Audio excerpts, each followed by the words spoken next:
masters in truth and loyalty. Bang out the buzzword, teaching that blind man to say. You might get the best of him, but you'll never fool me. Now, sweet talk to beast, dog tail jack to go and fetch your bang. Try that and upstate boy to a different kind of scene. Went off to college, but college turned out me. Couldn't get my masters in truth and loyalty. I said, whoa, light that fuse and run. I said, whoa, I am my father's son.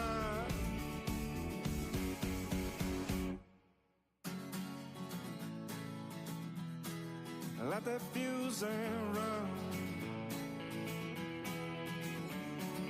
Whoa,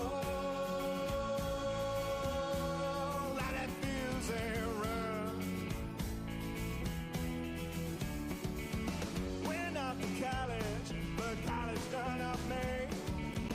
Couldn't get my masters in truth and loyalty. Bang out the buzzword, teaching that blind man to sing. You might get the best of him, but you'll never fool me. Now, sweet talk to beast, dog tail jack to go and fetch your bang. Try that and upstate boy to a different kind of scene. Went off to college, but college done up me. Couldn't get my masters in truth and loyalty. I said, whoa, light that fuse and run. I say, whoa, I am my father's son.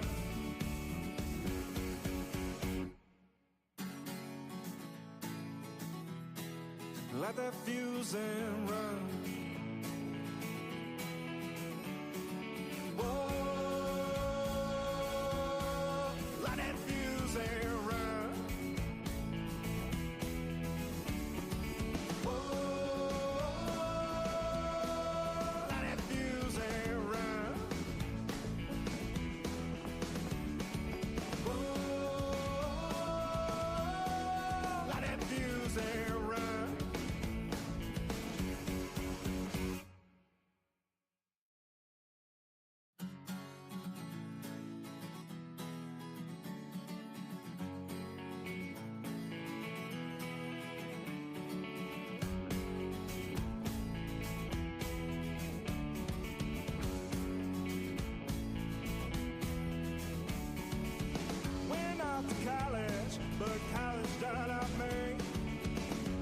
My masters in truth and loyalty. Bang out the buzzword, teaching that blind man to say. You might get the best of him, but you'll never fool me. Now, sweet talk to beast, dog tail jack to go and fetch your bang. Try that and upstate boy to a different kind of scene. Went off to college, but college turned out me. Couldn't get my masters in truth and loyalty. I said, whoa. Yo, what is up, 24/7 Buff Fandemonium? It's your guy Swank. It is Tuesday night. It is 8:30 Eastern Standard Time, and that can only mean one thing. It's time for the K-Gun Report. That is right. Brought to you by Buff Fanbase and 26 Shirts. We'll talk more about that later. We have a very special guest, Mr. Dean Kindig, tonight, the Fanbase's expert on all things draft. We're going to go over his picks, answer your questions, do a mock draft. It's going to be a really great time. He's a super smart guy, and we're super excited to have him on. Of course, I got those knucklehead Reed brothers with me, and we'll get at it right after this. Hey, Bills Mafia.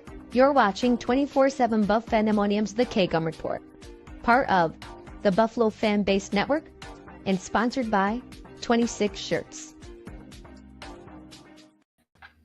Ooh, that's right. That beautiful commercial made by our own Jared Reed. Good job, Jerry. You did so good. Thank you, sir. Thank you. Ladies and gentlemen, as stated in the intro, right diagonal from me, I always get messed up when there's 4 people here, but it's down there. He's down there. Our guy, Dean Kindig. Dean, how are you doing tonight? Thank you so much for joining us. I'm great. I'm loving this subject that we've decided to talk about, the draft. It is upon us. Right Yes. around the corner. Basically, if we're talking about anything else except for gardening, I'm pretty much a dunce. So I'm glad you zeroed right in on my area of expertise. So Yeah, I'm going on that garden podcast right after this one, though. My wife and I have got a couple questions for sure. that's awesome. Glad to have you. We're gonna have a lot of fun tonight. Right below me is half of the gruesome twosome. That's him right there. In solidarity with Dean, no hat. He's going no hat tonight. Jim Kelly throwback jersey. That's my boy Jared Reed. Jerry, what's going on tonight?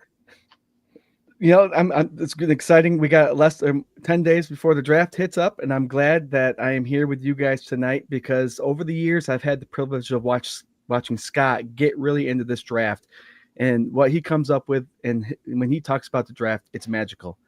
But he has his guy he must look up to right below him tonight, and he's going to take lots of notes. I know he is because he loves the drafts, and so does Dean, and it's going to be fun to watch these two. That's why I have participant underneath my name because I'm going to watch these two go at it tonight, and I love it. Bills Mafia, let's have fun tonight.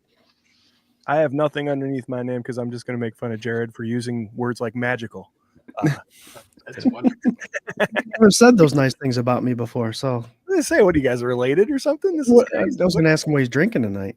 It's like he must have got it from a Viking ship, I'm guessing. What are you drinking? A little Blue Moon Extra tonight. Oh, nice. Nice. Right next to me over here, my brother from another mother, the other part of the Terrible Twins. That is Mr. Scott Reed. Scooter, how's it going on the computer? Welcome. So far, good. You know, it helps when you restart everything and you power up the internet, and everything runs faster that way. But I'm glad to be here. This is a fun time of year. And like Dean said, if you're not talking draft at this point of the year, I don't know what kind of Bills podcast live stream you're doing. But Jared, you're right. I have always been involved and interested in the draft, but a new sparked interest when we started joining the fan base.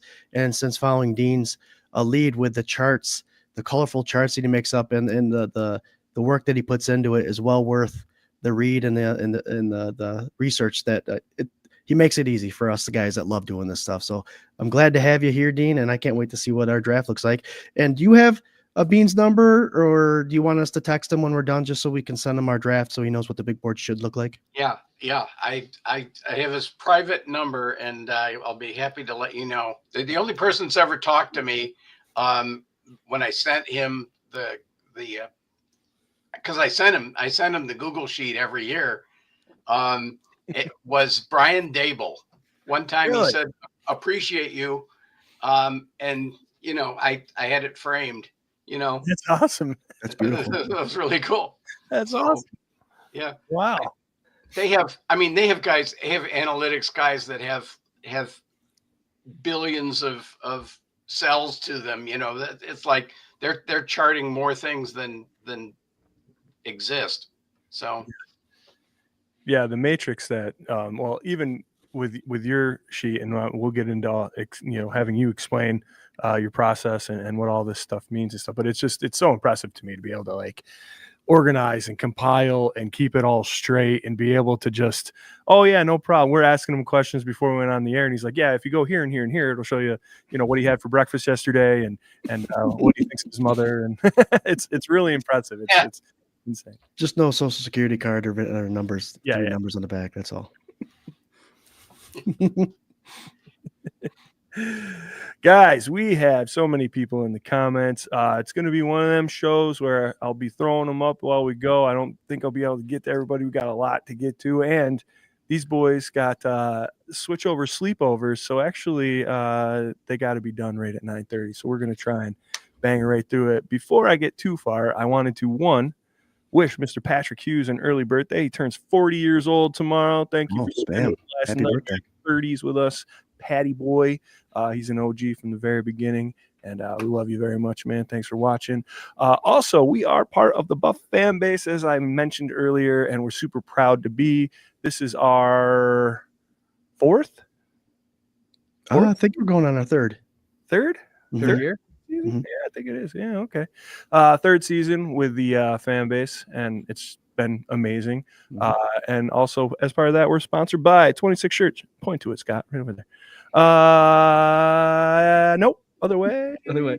Yeah, and there you go. 26 Shirts, go to 26shirts.com. Dylan and the gang got all sorts of great stuff cooking up. You can help a Western New York family in need. You can look super fresh with the best designs, the most recent gimmicks and topical pictures and all sorts of greatness. And they'll spend your money better than you do and help people out. So please go to 26shirts.com, give them all your money, and tell them that Dean and us sent you. All right. That's right. Going on from that, I don't know, Dean. I kind of want to just get right into it. Is it okay if I throw your stuff up here and we'll Yeah, get? we'll explain some colors. First right. of all, the darker the green, the more I like the player as a fit for the Bills in that round. The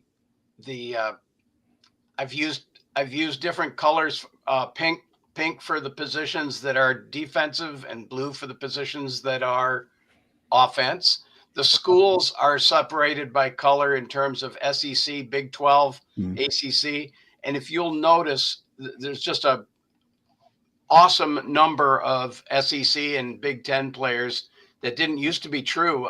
Being really started off with the ACC, that's slipped into third place now, and you don't see very many AAC or Big 12 or anything like that. I think that he's kind of gone away from that. The 2024 column tells you a scout score, and I have to explain what scout score is.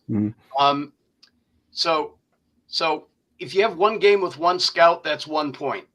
If Bean comes to your game like he did for South Carolina twice, you get 3 points extra per game.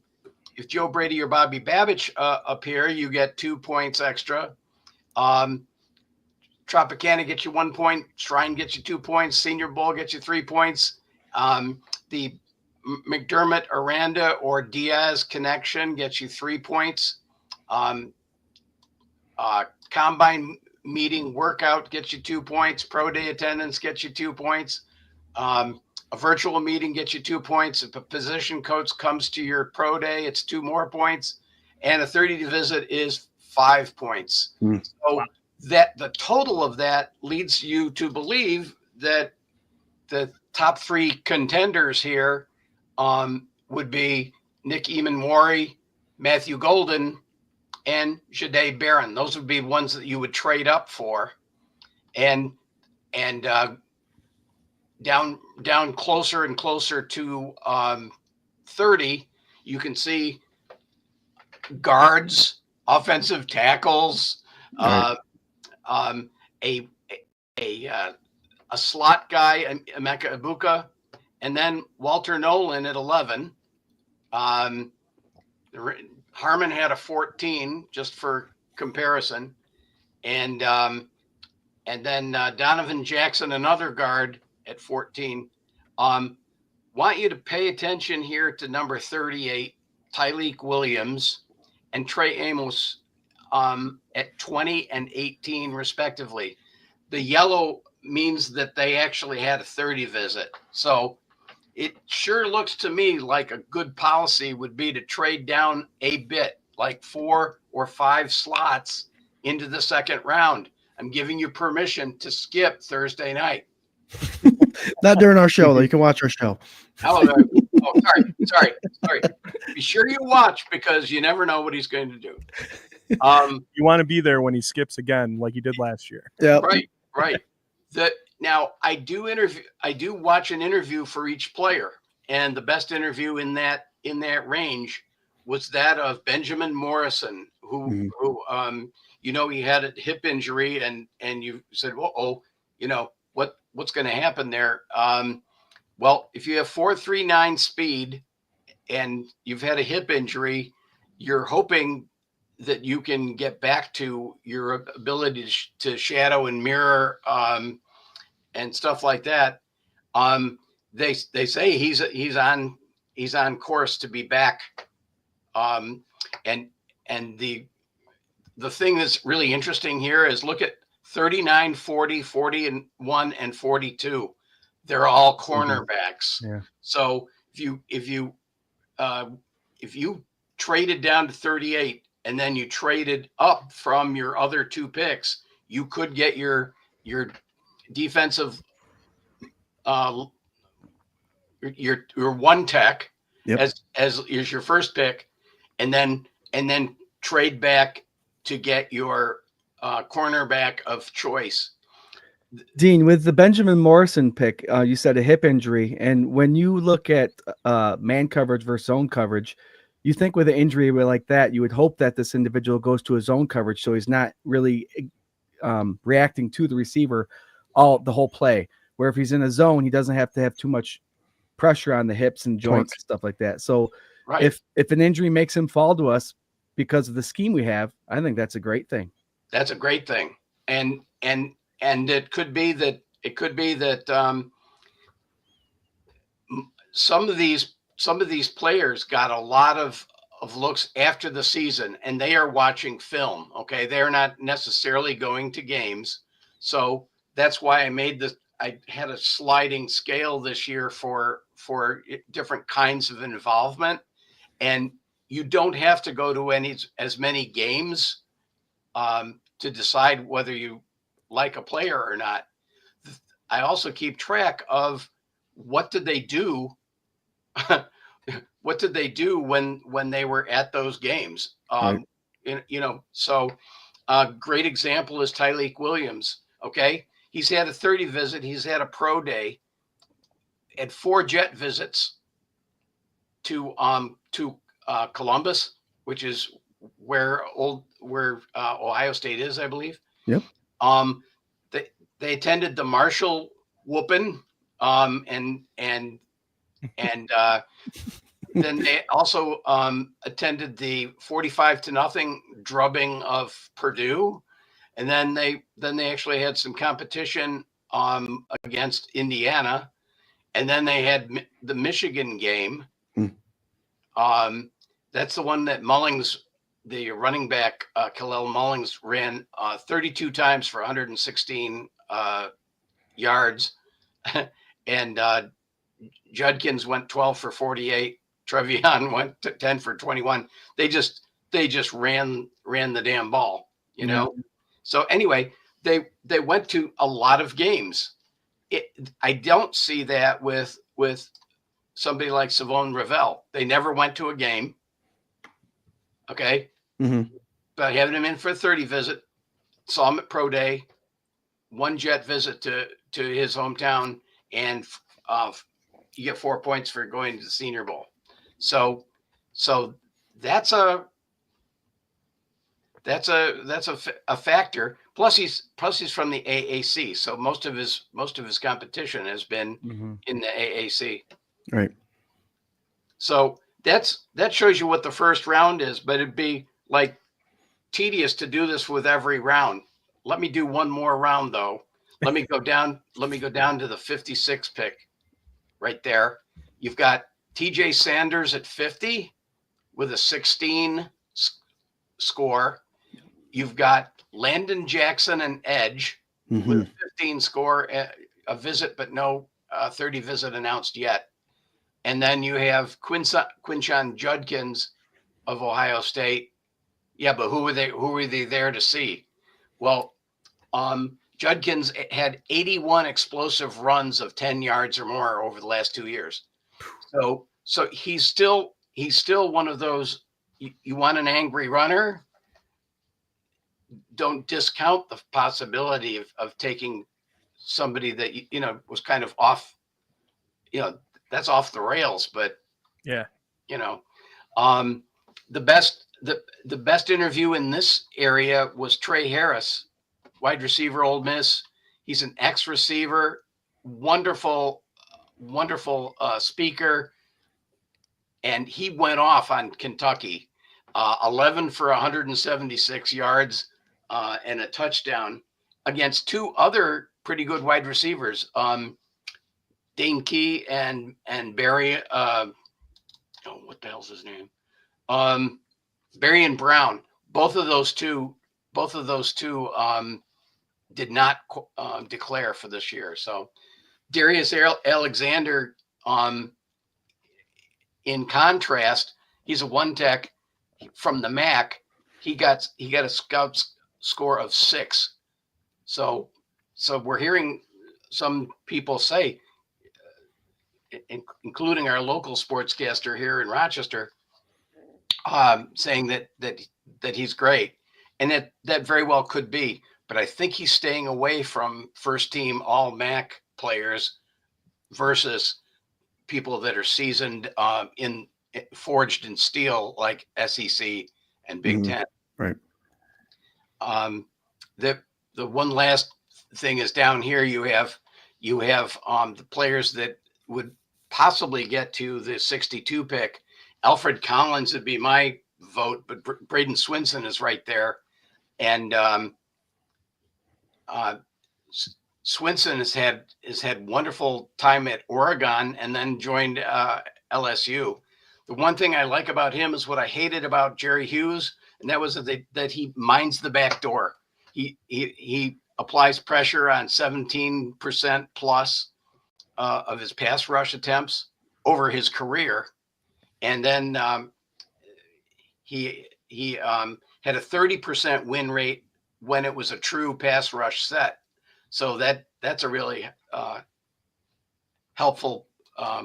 If you still need an edge by pick 62, Braden Swinson's your guy, and I like him and Jordan Birch, but the two injuries that Birch had probably drops him for me. Mm-hmm. So do you want to look at the information in a different way? Yeah. Let's look at it this way. I've stacked them up, the schools, by scout score. A couple of them needed 2 rows just to show you, but the turquoise is the Billsy players that I think that they are interested in at that school. But looking at it by school, it kind of helps you, especially if you're doing mock drafts at home. You want to hammer some out. Mm-hmm. So if you look down the first column, you can go like, okay, Walter Nolan. Do I want a second Ed Oliver in this defense? Well, maybe.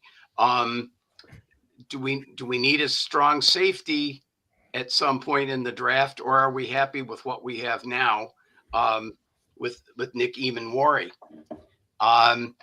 Will Jihad Campbell be there? No. Would we take Josh Simmons left tackle if he was there and Derek Harmon wasn't? There are a lot of good questions. I don't think Jahdae Barron is going to be there, and that kind of takes you out of the scout scores of 12 and higher. Mm-hmm. But look in the next column. You've got Trey Amos and Nick Scorton, and I know that several of the podcasts love Nick Scorton as the edge that they would like, and it's very possible that we could use an edge. I think we're looking at DT and cornerback for the first 2 picks in either order. Agreed. And I think we're looking at X receiver as opposed to the slot guy. So Yeah, I'd agree. Yeah. I still think Curtis Samuel has still got something in the tank, and the turf toe kind of got in his way. So that would be the news we just heard before coming on the air would boost California's scout score to 13, and that is that Teddy Buchanan had a virtual. So now Teddy is in a really good spot for we have like 40% of our picks are within 169 to 177. So we'll have most of our work done in the span of 8 picks. he's in that span. So anytime you see 170 anything, he might be a Bill. So he has a good chance. So you can get, Isaac Tesla at 173. You can get JJ Pegues 3-tech at 170. You can get Q Robinson for an edge down where you should be taking an edge. So that kind of thing. Dante Thornton would be a wonderful guess for me. Is if we're looking for a speedster that has some size. Yep. That's kind of what. And he didn't play only X at Tennessee. He played tall slot now and again, so he could back up Keon, or he can take his rightful place as one of the three that are out there on most plays. Now, when you mentioned defensive tackle, we're looking. Would you prefer a DT3 or a DT1? Tech one. DT1 to take over for what's his face? Daquan, yeah. So it's very, very possible that because of the quantity of 3-techs in this draft, that you could get one in every round and be just really happy. And they've done their due diligence. Let me show you the defensive tackles, and I'm going to show it to you in a different order. I'm going to show it to you in 1-techs at near the top. Perfect. There. Yep. There we go. These are the 1-techs. I'm sorry, that Watson guy, 447 pounds. Oh boy. Oh yes. Desmond Watson, and he might be a PFA, but most unique player in the draft, I think. Mm-hmm. So anyway, he actually has a scout score of 7, and Cam Jackson, 6'6", 328. He plays a backup in a 3-3-5 right now at Florida. He'd be in that range where we're going to be making most of our picks. So I hope he's not the first 1-tech that comes off the board. I really, really hope it's Grant, Williams, or Alexander. And I'd even throw Alfred Collins in there. His long arms would be something that next to Rousseau, you've got a lot of arms there. Yeah, I'm taking up half the field. Yeah, you're right. Those guys sitting there, Dean, double dipping defensive line, Tech 1. Daquan Jones is on his last year of his 2-year contract. So maybe it's time. It's time. And it's nice to have him around so that he can pass the information and the tricks of the trade on to the next newbie. Mm-hmm. I think it's very interesting here that the 30 visit in the 1-tech room is Tyleek Williams, and that he's there at 38. So that to me is definitely the best interview, I got to say, was CJ West. He's short, but very effective. He actually had more career sacks than Darius Alexander or Alfred Collins. I've heard comparison to Poona Ford with him. He's short, stocky, and takes up a lot of space. Yeah, nice. That'd be a nice comparison. My PFA of choice is Amari Thomas from Tennessee. He is a sticky in the middle kind of guy, one of the fastest big guys going. Mm-hmm. Now I'm going to scroll down here to where the 3s are. That description of sticky inside guy, it's kind of like moist when you hear that word moist, but sticky inside guy, it's like that just fits perfect. That's the kind of guy you want inside, right? He's going to just glue everybody to him. And for a guy that's inside, you want him to take people with him so the linebackers and the other guys on the line could get after it. That's a great description, something you never hear, but it worked perfect. Yeah, I'm not sure how many times you can get away with that phrasing, Jared, but you're lucky it's almost 9 o'clock. Yeah. Sticky in the middle. Anyway, My favorite 3-tech is TJ Sanders. He's the only guy. No, that's the only school that Brandon Bean went to twice. Interesting. Okay? South Carolina is the only school that Bean went to twice. So that might mean something. He's in for 30, and Omar Norman Lott, for the number of starts that he had the most career sacks. He had 13 career sacks and only had 5 FBS starts, which is incredible to me. So that's that 18.8% pass rush win rate gets you somewhere. And again, it's showing yellow, so he had a 30 visit. Yes, and the blue here said that they actually had a visit at the combine. So Vernon Broughton has to be mentioned if the Bills somehow acquire a third rounder, and I think by trading down they would get that third rounder.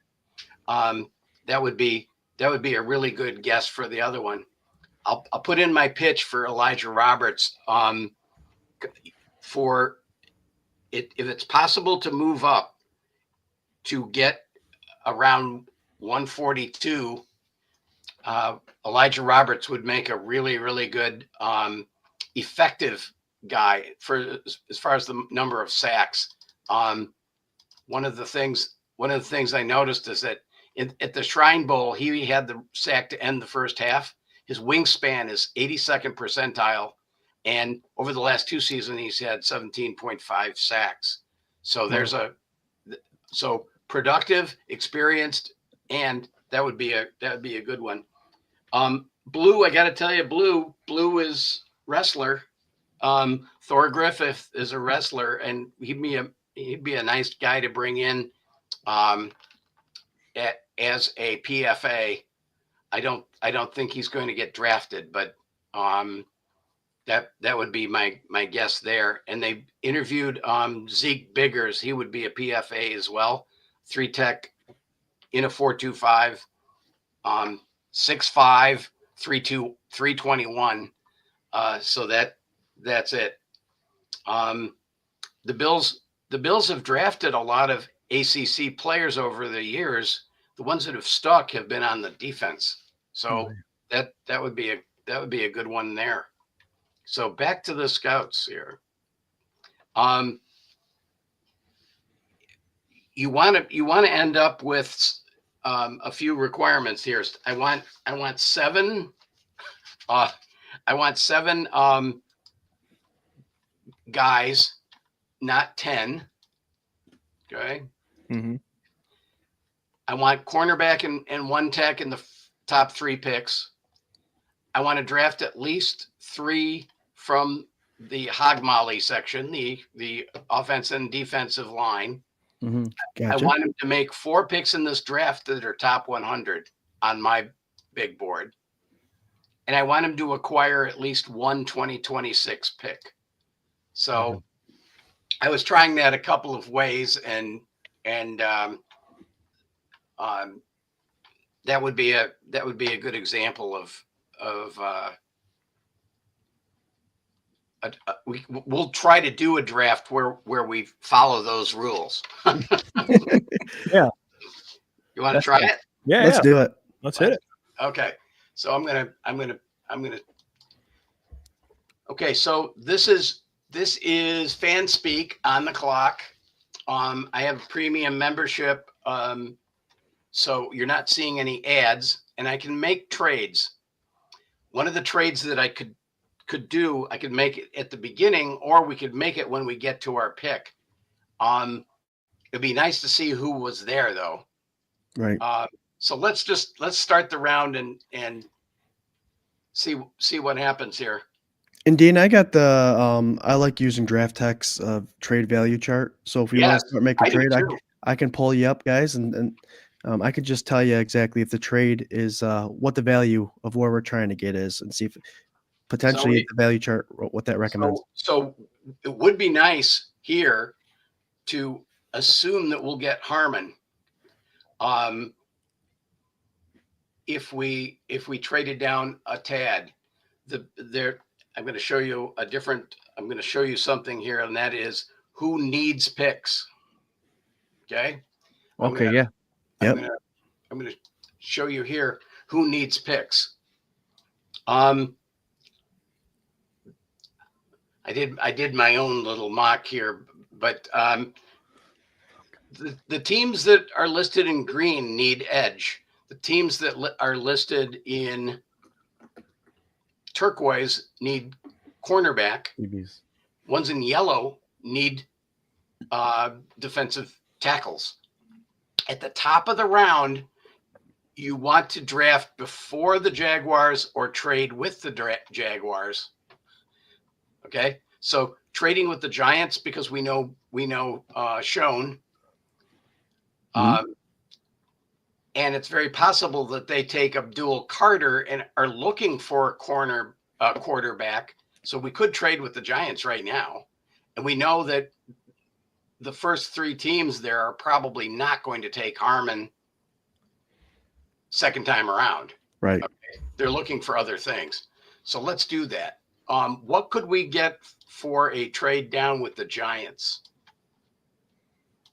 Let's see. So Giants right now we trade back with them. They're 560 points. So we would gain. How many points is that? That's 60 points. So we could get looks like a mid fourth rounder for that trade. If we took the Giants 34th and they took our 30th, we can get that third. That third would that? 265. That might work. Let's propose it. Decline. Okay. So the other ones we wanted to get in front of the Jaguars. So try trading with the Patriots, and that's always fun. So, well, Dean, try this. Go to the Giants' fourth round pick, the 105th pick that they have. Ooh. So trade away our 30th for their 34th and their 105. Okay, so I'm trading 30 for 34 and 105.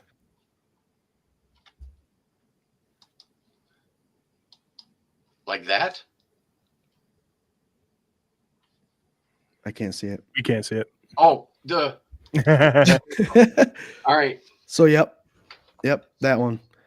Guys, also what brings the interest to it, you got to remember, like, offensive tackles, cornerbacks, wide receivers, and quarterbacks right now are guys that you want on a fifth-year option. So anybody that hasn't got the guy that they want, like a quarterback, like the Giants, if they didn't get a quarterback with that first pick, they might want to come back into that first round to try to get that fifth-year option quarterback.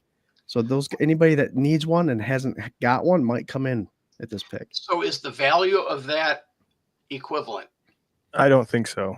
So the Buffalo Bills have 620 at 30, and the Giants will have 560 at 34 on top of their 80. He doesn't have.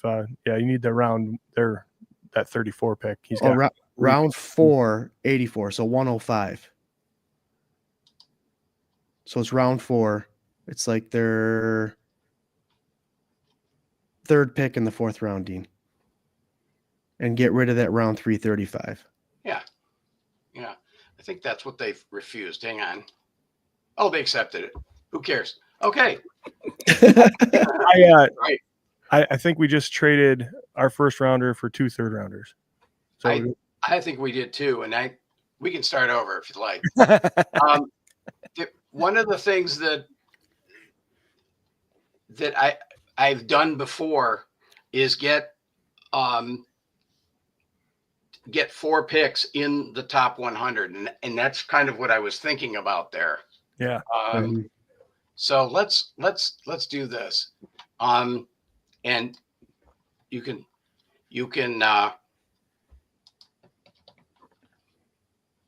okay. Bills. The Bills. 6 rounds. Dean Kindig, big board. Okay. The rest of these I'm going to stay the same, difficult, fast. All of the big boards are pretty good, so add some spice to the the round there. I like it. All right. Okay. I don't want Shador Sanders, but Jihad Campbell is 16th on my board. And Donovan Iziraku is 29th on the board. But all of the other players are there. The one who's not there is, well, Tyleik Williams Wherever. is. I'd be Still interested. available. And Amos, I think, has already gone. Let's see. Yeah. Yeah, looks like someone took him before. Green Bay freaking Packers. Packers. So that's Damn it, we shouldn't have restarted. Golly, I'm just kidding. anyway. What we're gonna do here is we're gonna propose a trade that drops us down just into the next round, and right at the beginning of the next round. And we're going to get another. Let's see.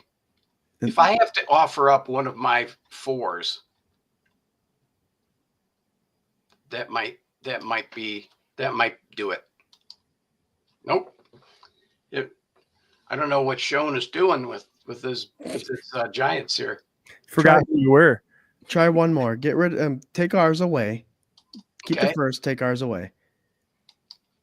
Now take that round 3, pick 1, and go round 4, pick 20 or pick 3. There. Yep. Okay. Their round 4, pick 3 is still in the top 100. Their round 4, pick 3 would be. Hold on. 96, 97, 98, 99. I think it's 99. 99, right? Oh, it's 105. 105. Okay, that's not terrible. They still didn't like it. Sean's pissed at us. Yeah. He's clicking now. You pissed at us because Saquon went off last year. What do you want us to do, man? Now, according to the trade value chart, that's an equal trade. Right. How about 6 and 13? That's a little rich, isn't it? Yeah. Yep. That's around 100 too. And if I couldn't make this trade, I think probably what I would do is just take the guy I want. Mm-hmm. And the guy I would want may not be who the guy you want is. I would take Tyleik Williams here, thinking that I have a pretty good shot at getting my corner next. Are you guys happy with doing that, or do you want to try another trade? Revel, Hairston, and Thomas are all corners that I've had not being too bad for the Buffalo Bills. Hairston is more on the shorter side. Buffalo doesn't tend to go towards their short guys unless they have return ability, but Revel and Thomas are still available. So Yeah. I would be good with that. Grab our guy, Tyleik. Dean, is there a cornerback that you have tucked away at your back pocket, though? For later, yes. Yeah. Okay. I actually have two, and that's because they behave well in zone, and we'll see if it works. Okay. Let's take Tyleik Williams, so we have our one tech off the board. Now we could think about trading. Maybe it will offer us a trade anyway. There it is. There it is. There it is. Round 221. I'm tempted to do this one with Tampa Bay Buccaneers. It's round 2, round 4, the ladder pick, and round 5, the ladder pick. We would still have a couple of 5s in there as well. We would still have another second rounder too, right? Yes. Okay. I think that's a good. And we accepted it. And now we have the 21 and the 24. I like that. We still have pick 7. So now, let's see how we do here. I'm not trading anymore.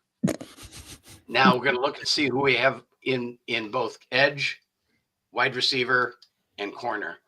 Darian Porter, Jordan Hancock, I would have for a nickel. Jacob Parrish and Noel Williams are two of the guys that I've been thinking about. California is actually one of the 6 schools that the Bills had the most eyeballs at. And the other one is Denzel Burke. He's down at 120. So Darian Porter did very, very well in the scouted game. I believe he had 2 interceptions in the game that was watched. So there's that. Makuba, Winston are here for safety. Edge right now has Landon Jackson, probably the most scouted edge, and Jack Sawyer, one of the neatest personalities of the edge class. So you've got good choices there. Or you can go back to the well and take Alfred There's Collins. Alfred Collins. Yep. That would give you 2 1-techs. Yep. So now Turner and Farmer, we could take with the pick that's coming up in 3 more choices. So let's not do that. Let's take one of these corners. I lean toward Porter only because size and teachability. I think that he could be a good one there. Do you think that we've learned from that cornerback position that I know Elam kind of hurt us with the whole man-to-man guy trying to convert him to a zone guy? It's a good Do you point. think that we're sticking more towards a guy that has some more experience with the zone? Yeah, that really could be. See, one of my tendencies here is if I don't have Noel Williams or Parrish, who I consider better in zone, I sometimes look and see what wide receiver is there, and I bet you the one that had the best interview is there. Trey Harris. You also got Jaden Higgins. Right. So Trey Harris had the best interview. Bond has been docked quite a bit here, and he might even be off the board. Jalen Royals is an option, but I would propose another trade if I decided I wanted to do that. What do you like? I'm happy with getting either speed later on. There's a lot of for wide receivers. Something like Jalen Royals.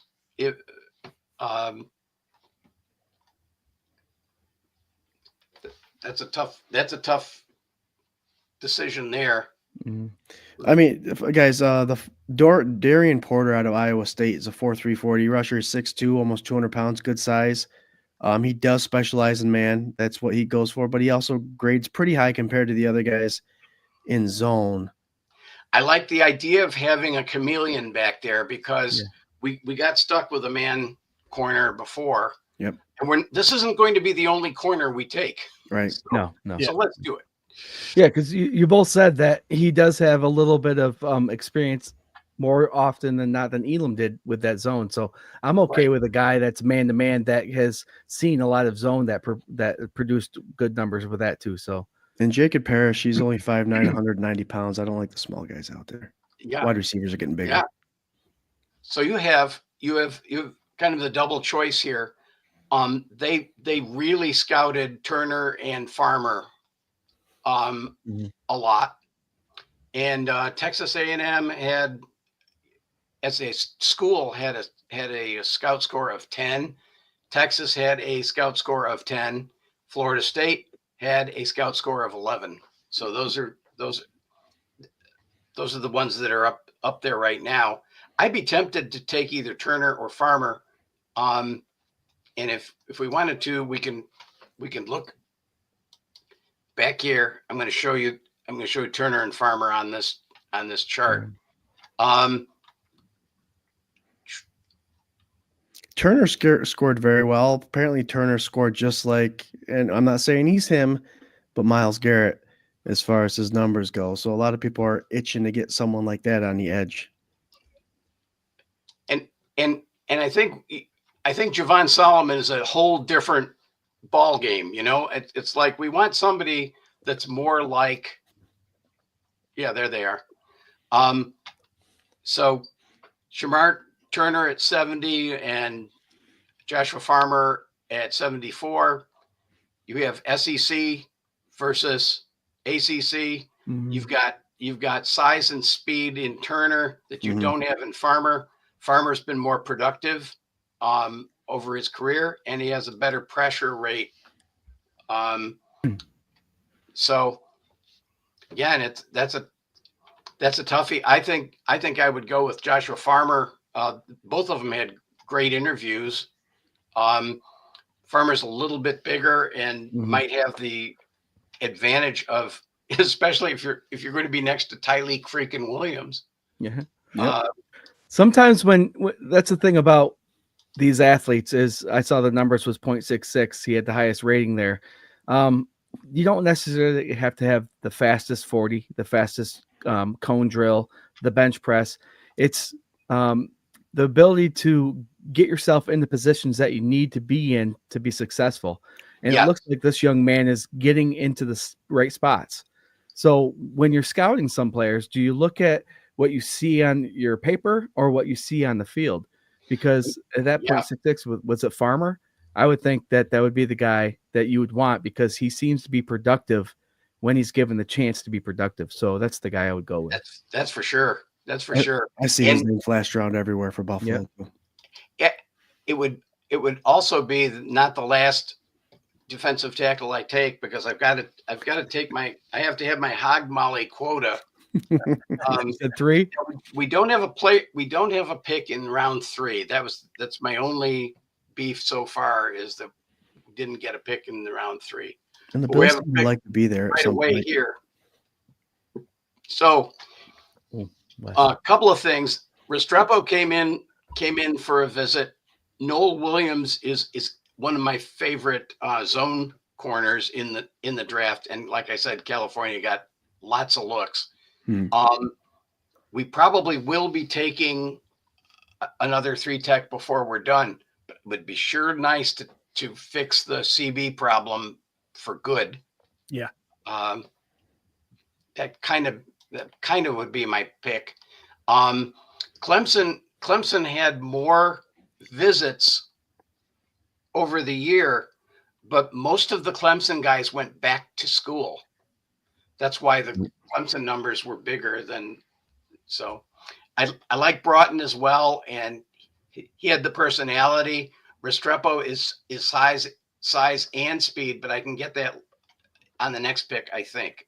So let's take Noel, okay? Just real quick, because out of curiosity, I'm sitting here and I'm looking at your spreadsheet here, and you got Noel and Dorian like neck to neck here, and it looks like the scout score for Dorian Strong was 7 points higher. What I guess I just wanted what makes you want Noel more than Dorian, I guess. They went to more games. Okay. Dorian was an afterthought after the season. What that sometimes means is that they've watched film, and that's a good thing.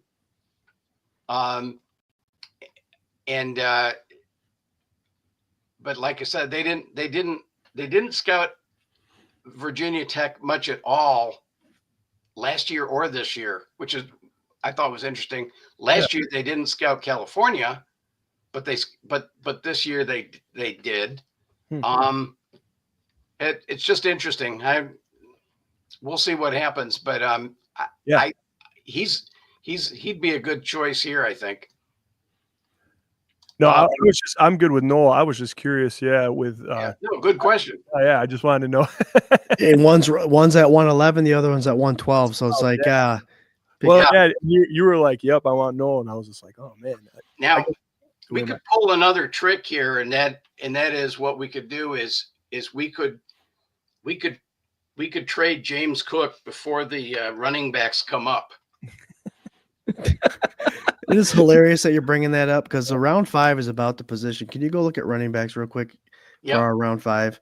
Yeah. The question I had for Dean, and I brought this up to him earlier because I'm very interested in this because the conversation with James Cook, with demanding the 15 mil, you got fans on either end of the fence. Don't pay him, pay him.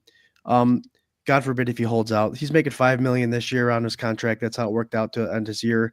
Is he going to play? Kind of like situation. And I guess we'll find out as they draft. If they draft someone in the second or fourth round, we'll figure that out. But we'll also figure it out. You think that would be something they'd figure out before the draft came, is if whether or not James Cook's going to play or not.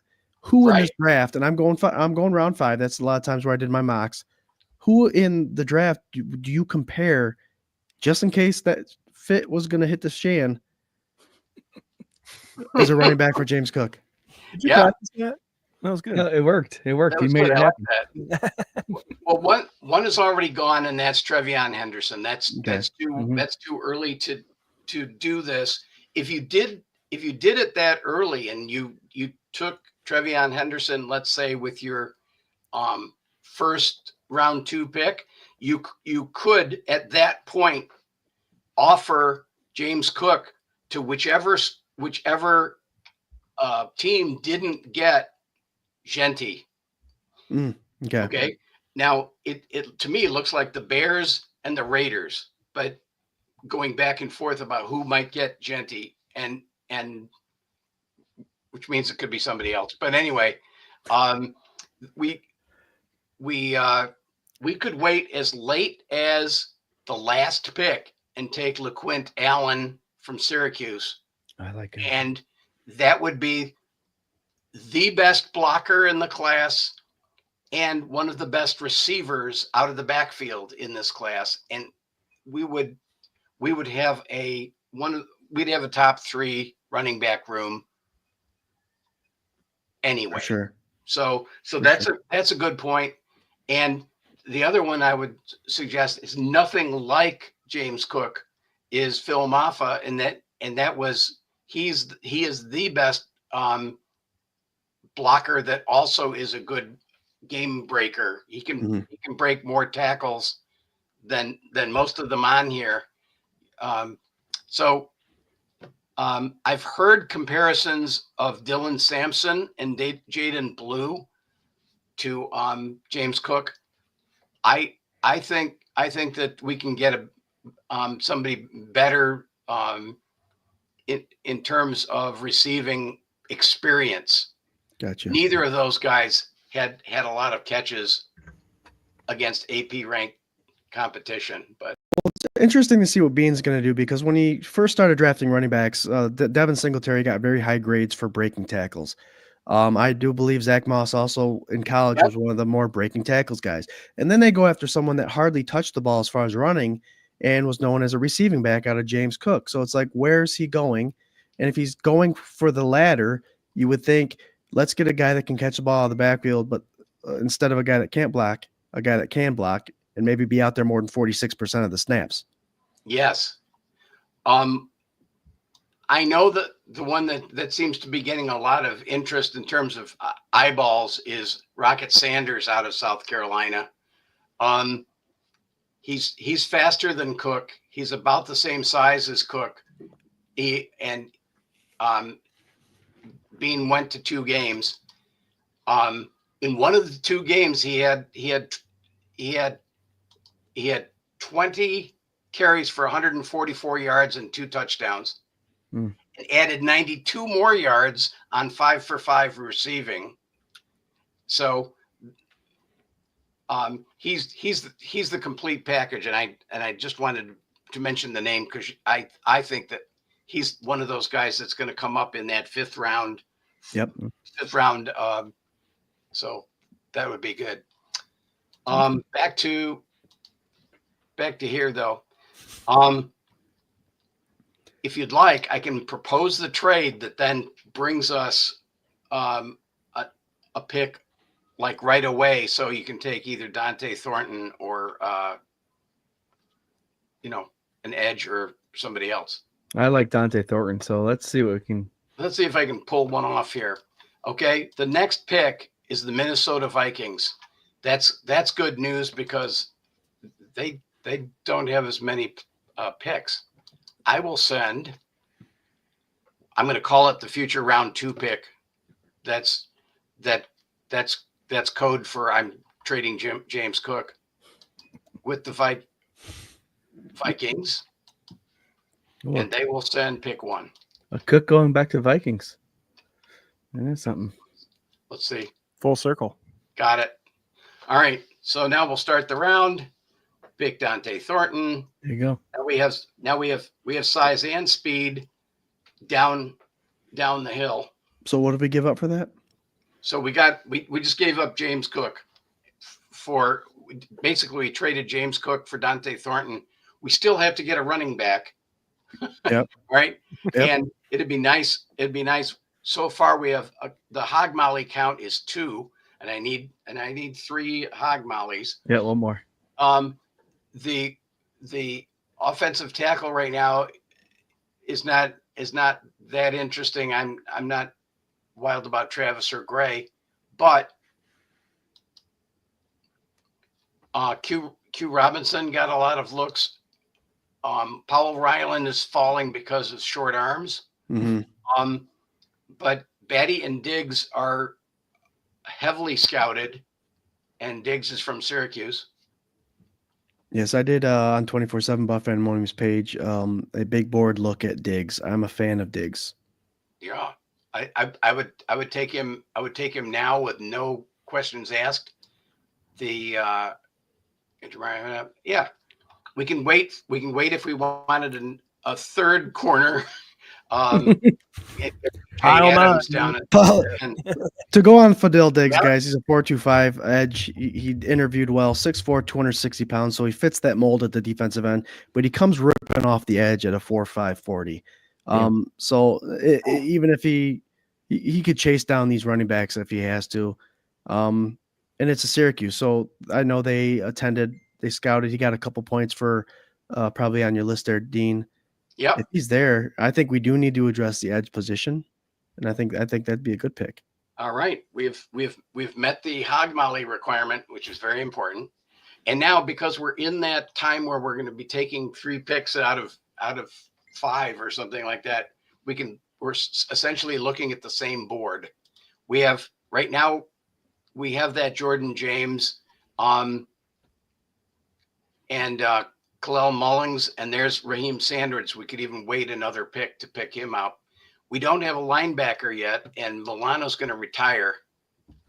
These are 2 good ones, Cody Simon and Kobe King, and I like Jalen McLeod as well. Mm-hmm. So you got 3 right in a row there. Dean, is Dolak getting drafted, or is he going to be an unrestricted, undrafted free agent? I think it'll be last round. I think he's going to be one of those guys that's last round. That's kind of why I put him at 242. Dolak doesn't have the same measurables as Buchanan, for instance, mm-hmm. or McLeod, but he certainly has the for instance solo tackles per game. So he's good at that. We might be able to wait, but this would be a good time to take a linebacker, and King and McLeod are really good choices. Let me show you. Yeah, Kobe King, 6'1", 250 pounds, bigger than all the linebackers we have. Cody Simon is a guy that I did a big board on, inside linebacker, 6'1", 239. Not the fastest guy. I know Kobe King is a little faster than he is. They're like 4.6, 4.7 40s. But I think those are 2 good spots there. So if I sorted this by solos per game, the ones that would come up are Dolak and Teddy Buchanan. Okay, at the near the top. Kobe King, one of the best run defenders, and guess what we sucked at last year? Yep. Run defending.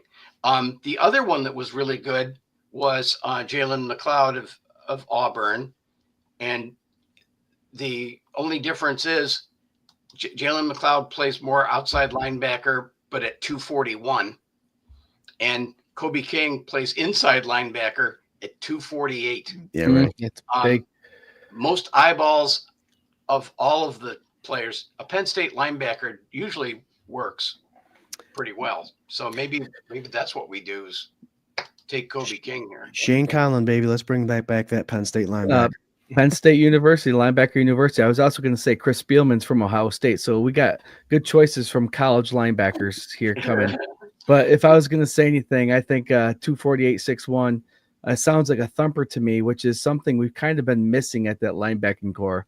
I know Bernard is a hell of a linebacker. If Milano's leaving in the near future, I think Bernard can take that position. And then if we get a thumper in the middle, I think that's going to fill in good for the next coming up years. Dorian Williams only has 2 years on his contract.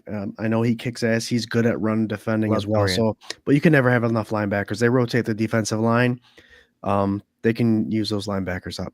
Well, and you And got a coach that molds linebackers into extreme beings. So I think, yeah, that's perfect. Now, you already solved the wide receiver spot with Dante Thornton because you probably needed another big guy and a fast field stretcher guy, and you got him in the same person. Yep. You may not need Tesla or Jalen Lane here, but those are certainly considerations. The other thing to think about here is do you want another tight end? Because Aronde Gadsden is sitting there right now. So that's a possibility. Q Robinson is also there if you wanted to take a second edge. Is Gadsden got a pedigree? Is that the wide receiver from the Miami Dolphins, Gadsden? It is, and we could really piss off a lot of Dolphins. I'll tell you what, Dean, if he's available in round 6, I've seen him mocked in round 4 a lot of times for tight end. So if he's there, we do have Kincaid, we do have Knox. I think right now the Davidson is that third guy, but he's a 6'6" thin guy that's not going to. Right. If I go to tight end here and I look at all of the things and say, okay, who did they rely on? And I'd show you yards per carry or yards per catch. Okay, 17 yards. AP ranked teams. Guess who has the highest yards per catch against AP ranked teams? This means he's a field stretcher, and the ones above him, Arroyo and Lachey, they did not have 10 catches. So that's why their numbers are small there. I'm liking that. 6'4", good size, 240, 4'5", 40. It's quick. And this would be considered a steal in this round, don't you think, Dean? So I think so. It's very possible that he moves up into the 170s, 160, high 160s. He really helped his case with a 4.56. Up till now, it hadn't been that fast. So, so he's actually the top, the top wide yards per catch guy in the tight end class, and we just got him. And he fits the scheme too. Yeah. If we're getting thin, in size and stretching the field like a Kincaid's a master at the zone. It'd be nice to be able to take that safety deep and have someone come underneath and like a Shakir, because we just signed him for an extension. I think that'd be perfect. Yeah. Now you think I've forgotten about running back, but I haven't. Because Allen right there. There he is. You felt it. Is LaQuint Allen. Yep. And we are passing up some good talent to get him, but we have already traded away our number one running back and think, how could we possibly do that? Well, it was LaQuint Allen. We have as much receiving capability with LaQuint Allen and as much blocking capability with LaQuint. That was actually a beef about Cook, is that it was his blocking at times. So we're taking him with our final pick, and nice job. What always says nice job, so I can't. Dean, I think you called that in the early rounds that was the guy that's going to be there for the pickings. And with a guy like that who can run like Cook but also can block, our guy Josh Allen, back here, he's getting older. So if we can have somebody that's going to fill in those gaps when there's a blitzing How linebacker, dare you say that Josh? well, it's the truth is he is. You He's know gonna that stay until it's he's 57. I know, but we need we need to have a running back now. It was fun in games when you can scramble, but if we're slowing down, we're in a prime. But if we want to slow down in the next 5 years, 4 years, we need a running back that can block for us. And I think if he can do it, let's get him here. Yeah. And I'm not taking away from the running backs that we have in the stable anyway. Oh no. I think that they probably can do very well in free agency. I'm going to write an article this week about what guys would be there for the Bills and suggest 50 guys that the Bills could take in preferred free agency. You know, maybe who are the best four at each position kind of thing. Right. I'm tired of doing my pick six articles. So I think I'll do something different and concentrate on the bottom of the draft. So, well, I know people have got places to go and things to do. Well, I just want to throw this out there. I know we didn't get any interior offensive line. Remember, guys, our starting five's coming back. All the depth is coming back. And Cromer does an amazing job with developing these guys. So there are actually a lot of linemen that will be available in the undrafted free agency. So practice squad guys that come up. Alec Anderson, guys, he's part of the 6 that come in and does an amazing job. So exactly. Cromer does a great job at developing these guys, and because we have 10 of those guys coming back, we have plenty of room to start developing these guys with the undrafted people. And I've already taken a look. There are even guys. There's even a guy at Spencer Brown's school whose brother Penning. Yep. That actually Spencer Brown kind of coached him through the whole process last year. And of course he didn't come to the Bills, but the Penning brothers have a nasty streak to them. So they're pretty play to the whistle kind of type of players that you want on your team. That would be a neat one. And it's like we have our 5 if we can work it through. It'd be nice to have somebody waiting in the wings, but I think we already have 2 waiting in the wings. So yeah, they said we've had like the top 8 or 9 offensive linemen in the league. So if you guys want to look to see the progression of a player, look at Spencer Brown. 2 years ago, people were on his back, getting him out, whatever.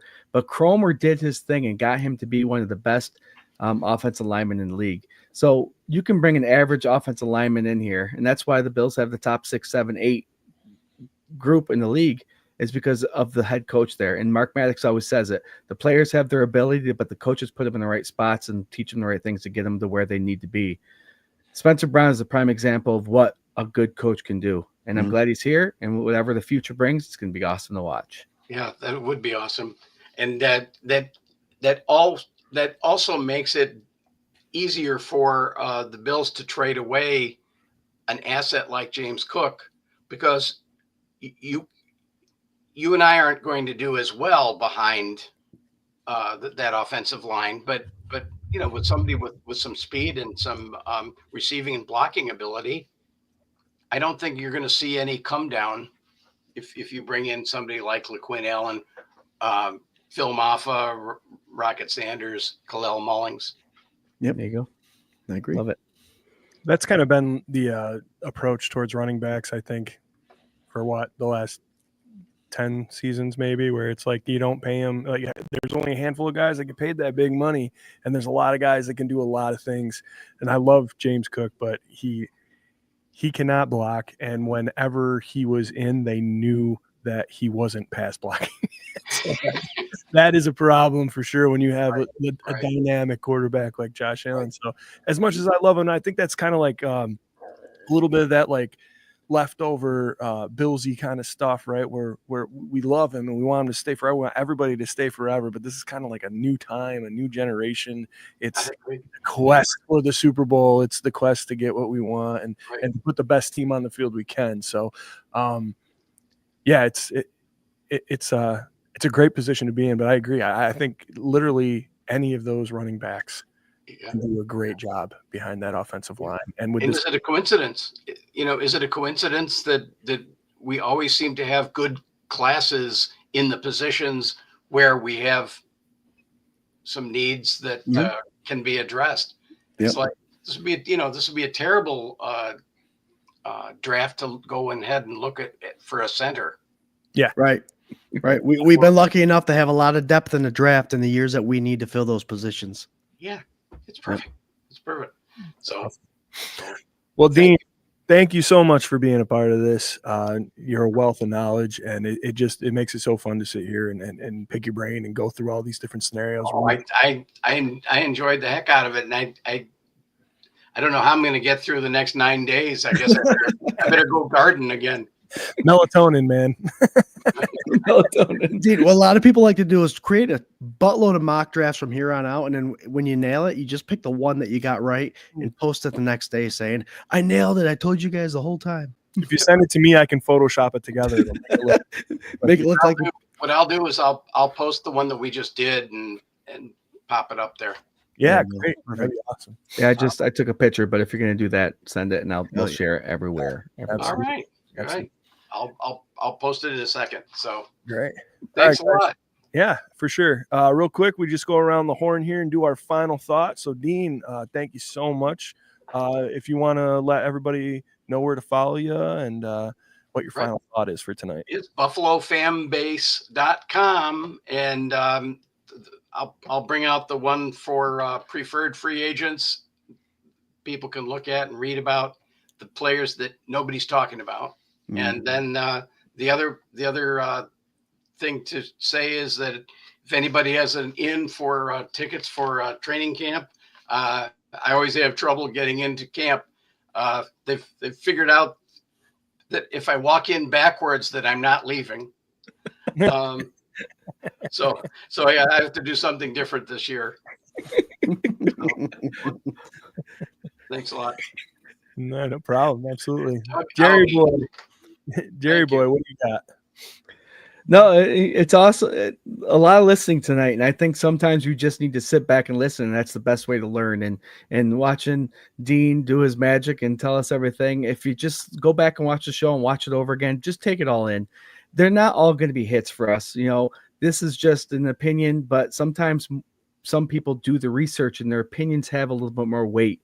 And Dean's one of those guys that does a lot of work to get to where he's at. He's got all these, visits and charts and stuff like that. So pay attention what this man has to say. It might not always hit, but he's close. He's damn near close to it. Right on McCade and I was at McCade and Knox. I nailed those, and I nailed Khalil Shakir. There you go. So I was like, I'll just keep on throwing it at the wall and see what sticks. Yeah, absolutely. But if you want to get an idea of what the Bills are looking for, listen to this man. I can't wait to be back next Thursday. We're not going to be here Tuesday, but we'll be back Thursday for the draft party, and it's going to be a 17-hour show. I can't wait to be there. Sponsored by Otis and Lisa's, and what's the bar again? 30 Jacks. There you go. Nice. Can't wait to talk Bills football with you guys. Be prepared to be surprised for the 32 picks that happen that night, and I can't wait to talk with you, Bills Mafia and the Fandemonium. Love you guys. Go Bills. Go Bills. Hell yeah, nice, Jerry. Scooter Magooter, what do you got on this beautiful Tuesday evening? Guys, if you like the insight that you received tonight, you can always follow Dean Kindig on X. You can follow the fan base because he posts to that on X and Twitter, whatever you want to call it. And a 24/7 Buff Fandemonium's Twitter page. We also share the crap out of it. Next time, I challenge you. Next time you do your mock drafts, pull his check out the information he gave you tonight and see what your mock looks like. You may find that it's pretty helpful in making the decision a lot easier. There are players that fit the scheme. There are players that do not fit the scheme. But it's still going to be fun. And I can't wait to see you guys next Thursday, 4 or 5 hour show. We're pick 30. So we're going to see the Bills pick around 11:30 at night. We will have beer. We'll have wings and pizza and commercials and guests and all that good stuff. And I can't wait for. Yeah, Jared's got some commercials in there. Wait till you see that, Swank. He's like commercials. Cool. But can't wait to see you guys next Thursday. Long draft show. So join us and we'll talk about all 32 picks for sure. Swank, we got pink pills, green pills, and yellow pills. Yeah. Commercials. I was kidding. I thought you guys were going to be doing double mint. Anyway, Tell them twins. There you go. guys, thank you so much for tuning in tonight. Real quick, the show in Buffalo on Wednesday was awesome. Thank you so much, Corey, Buffalo Spartan, the Johns, all you guys that came out and supported and hung out. It was an amazing night. It was probably one of the top 5 best moments in my whole musical career. So thank you so much. I really, really, really, really appreciate it. And Ironworks loved us. We'll be back, and Nice. knowing that happened. So excited about that. Who played there, Sank? What's your band name? The Endless Mountain Derelicts. We opened up for Jackson Stokes out of St. Louis. It was a great night. Awesome. Beautiful. Also, Thursday, I will be at the draft show, but I will be there later. I got picked to be in a big competition in Rochester for songwriters, so I will be late, but I promise I will be there, and I'm sorry that it was short notice, but the Reed boys here are going to take real nice care of yous. And Dean, man, pop in on the draft night if you want, and say hi for sure. We'll be taking some Zoomers and StreamYarders and all that kind of good stuff. So Neat. neato. But for myself and everybody else here on the panel, thank you so much. Have a great night, and go Bills. Go Bills. Go Bills. Go.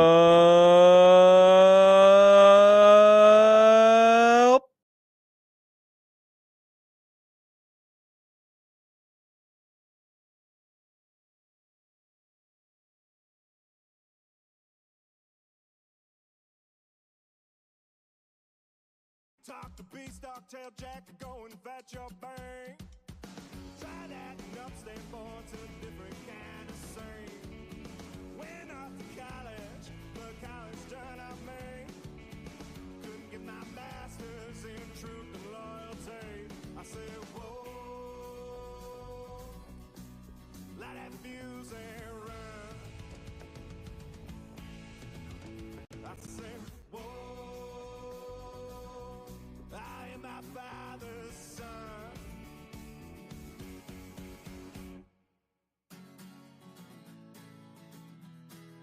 Let that fuse and run.